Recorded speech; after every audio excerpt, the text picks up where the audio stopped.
So now, ladies and gentlemen, live and in colour, it's Mr. Wayne Lovejuice.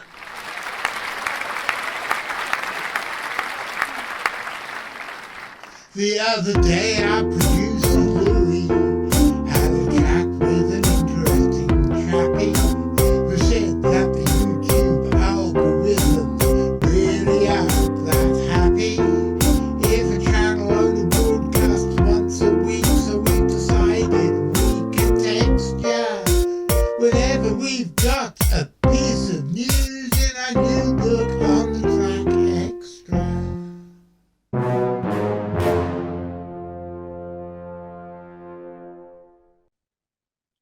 So, Ian, you're back with us again. I always love it when you come back. I think, with apologies to all our other guests, I think you're my favourite guest. It's always fun to have you.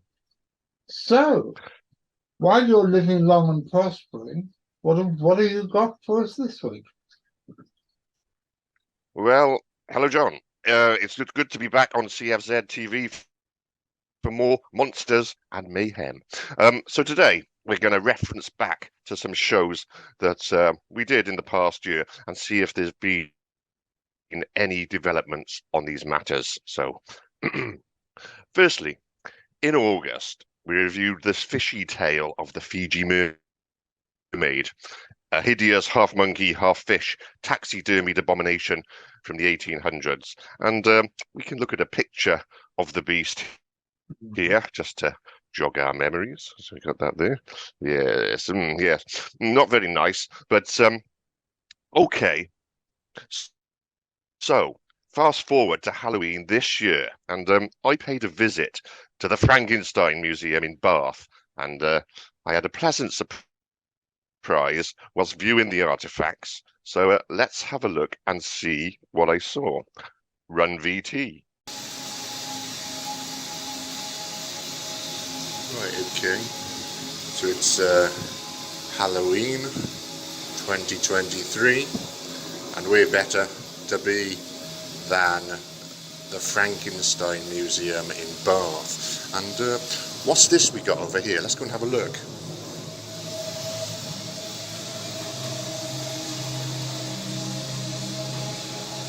Wow, look at that. The Fiji mermaid. Let's have a closer look.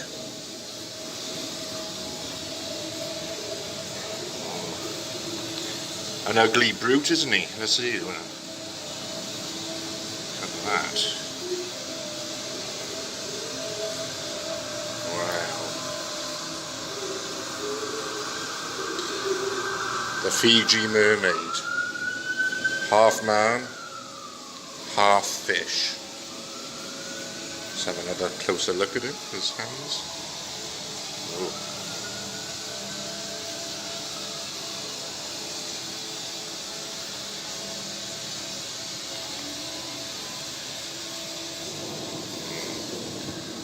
Look at that. Disgusting, isn't it? Disgusting. That is horrible. Okay. So there we have it. A real-life Fiji mermaid up close and personal. And if you're in Bath, then swing by the Frankenstein Museum. I highly recommend it. But so there. But John, you also have your own Fiji mermaid tale, don't you?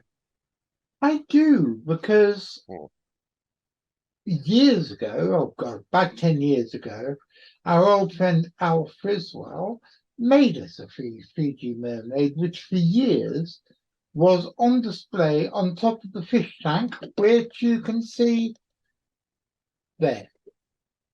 And it was there for years until someone, who shall remain nameless, said that it needed to be given some refurbishment because it was looking a bit down at heel. And I will totally admit it was looking a bit down at heel, mainly because until very recently, or at least until my wife died, we used to have an open fire in this room. And there was a bit of wood smoke debris, detritus, I don't know what you call it, but there was wood smoke, soot, I don't know what you call it, that had settled upon Yeah, parts soot. of the scales of the Fiji mermaid, and this person said he would take it away and have it examined professionally. And he did, and he came back with the news that sadly it was beyond repair. And he told both me and Alfred that it was beyond repair. And Al said he'd make us another one. And then basically I had so much to deal with in the aftermath of my poor wife's death that I forgot mostly about it. And then the plot thickened because I received a phone call from somebody who was a mate of Al Friswold and knew who we were and wondered what it was doing in an antique shop up country. Here is Exhibit 1. What was it doing in an antique shop up country? Oh, by the way, here's Exhibit 2. We contacted the lady from the antique shop up country, and it so happened that she accepted my story, that it was actually ours and shouldn't have been sold to her in the first place. And she said that she would bring it down here when she was on a holiday.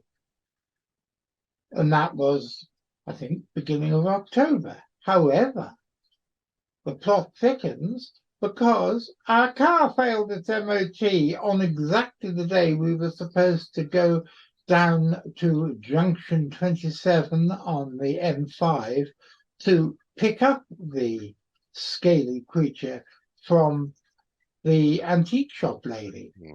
So we were stuck. She had a scaly creature in her boot of her car, wrapped in bubble wrap, and I had to pay 400 quid to get the car to its MOT. What were we going to do then? Roll another VT.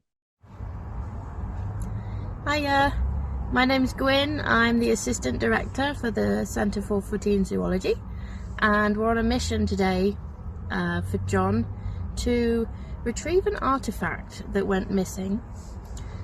So we're currently sat in Exeter services, and this feels like a very covert spy operation, and I feel like I should be using some kind of code words, but I don't know any, unfortunately. So we're just gonna have to speak good old Devonshire, which you can tell from my accent I am from. So sorry if I am a little bit difficult to understand. I don't actually know where my accent came from, because my mum is Cornish, but she has no accent at all. My dad, although being Devonshire, he didn't have a very strong accent, so I don't know where it's come from. But there you go. We have today with us Dr. Mohammed. He's currently eating a triceratops, which is not a code word for anything. He's just eating a turkey dinosaur. You say hi. You say hi. You're just gonna look very confused. That's fine. You're Dr. Mohammed today. No. He's just very shy. So I'm going to update you when we have some more information. But at the moment, we're just sat here chilling under some very grey clouds in typical British weather. Yeah, I don't know what else to say. I'm trying to think up some really good code words and I don't know any. Do you know any code words? No? Shall we say the Triceratops walks at dawn? Say no? You just want to eat the Triceratops, yeah? Good boy.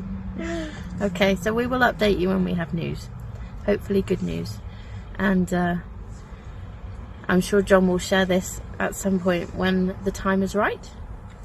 But for now, we are signing off. See you later. Yes, it is the ever beautiful and ever resourceful, I think it's probably the best word for it, Guinevere Palmer, who is the Assistant Director of the Centre for Fortean Zoology. And unless she, what on earth's happening here? Unless she decides to come over all sensible, like she is in pole position to take over the ringmastership of this circus when I finally either keel over or retire, whichever one happens first. So let's roll another VT and see what's happening. Okay, we've just met with the person who has brought the artifact a long way for us. So we are incredibly grateful to them for doing that for us, and it is now in safe hands. It is sat in the back seat, very well protected, and we're now going to take it home and look after it until we can get it back to John. But you can now rest assured that it is in safe hands. So we hope to show it to you again soon when the time is right. But for now, from me and Dr. Mohammed, who's still feeling very shy, we are signing off from not so sunny Devon. I think it's trying to poke through, but yeah, maybe tomorrow.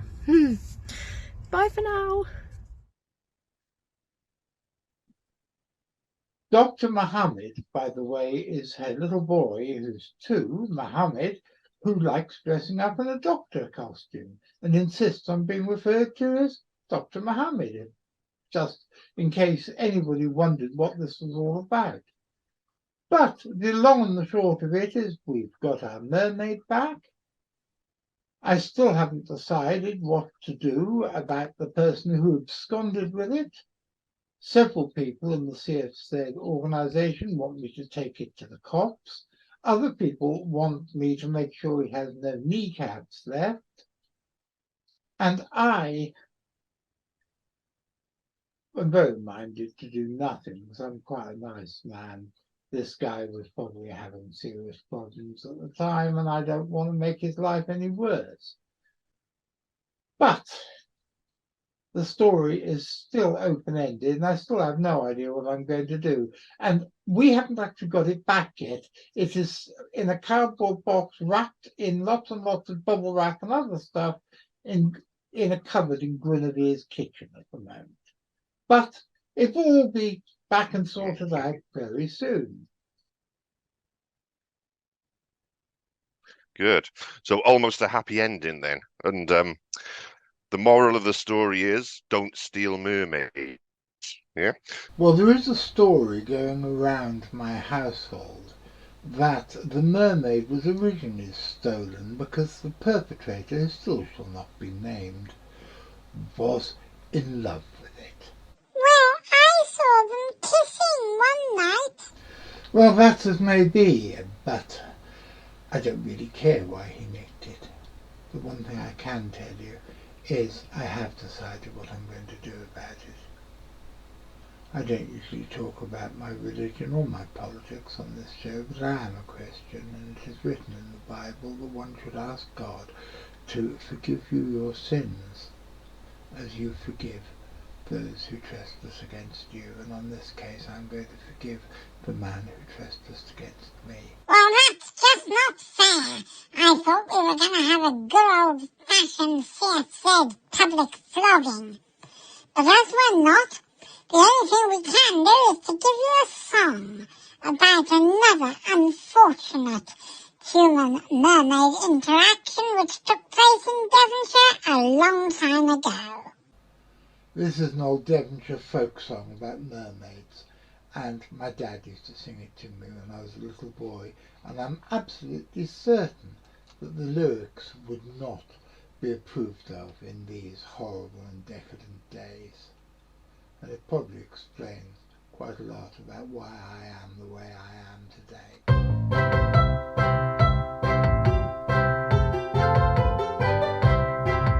My father was the keeper of the Eddystone light. He slept with a mermaid one fine night.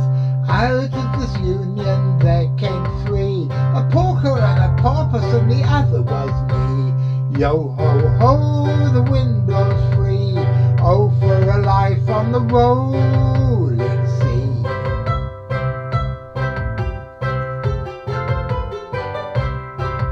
One night as I was trimming at the Guin, singing a verse from the evening hymn, voice from starboard shouted ahoy, and there was my mother sitting on a buoy. Yo ho ho, the wind blows free. Oh, for a life on the rolling sea.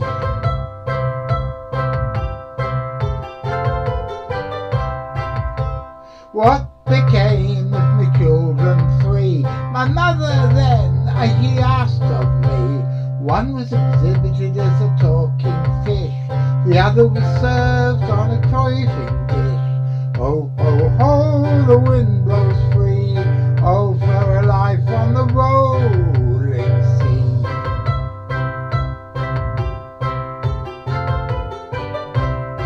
The lightning flashed in the seaweed hair. She gave a little wiggle and my mother wasn't there.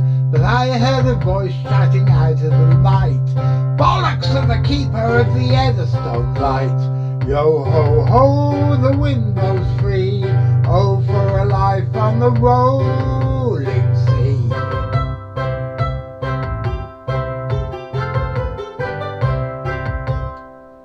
And that is it for this week. I'm going to be back on Saturday with another show. Are you watching, Mr. McCrinnan? Because if you're there, Mr. McCrinnan, and I'm going to be there doing all the stuff I normally do, the live chat and everything else, I'll be seeing you.